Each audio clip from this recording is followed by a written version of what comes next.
Also mein Resümee ist extrem positiv. Erstmalig haben zwei große Firmen miteinander einen Innovation Jam gemacht. Außerdem wirklich den Kunden, wir hatten viele Endkunden im Design Thinking Prozess mit dabei und um den Kunden sozusagen customer-centric diese Ideen entwickelt. Und die Ideen sind wirklich gut.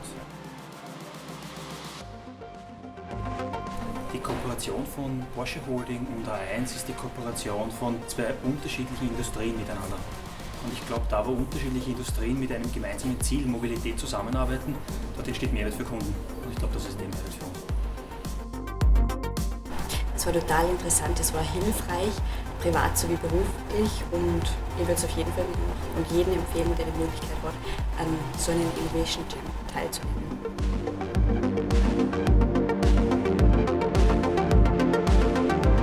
Am Innovation Jam hat mich gereizt, neue Lösungsansätze gemeinsam mit Kunden zu erarbeiten. Generell brenne ich für Innovation und ich war top motiviert, mit der Porsche zusammen neue Innovationen zu kreieren.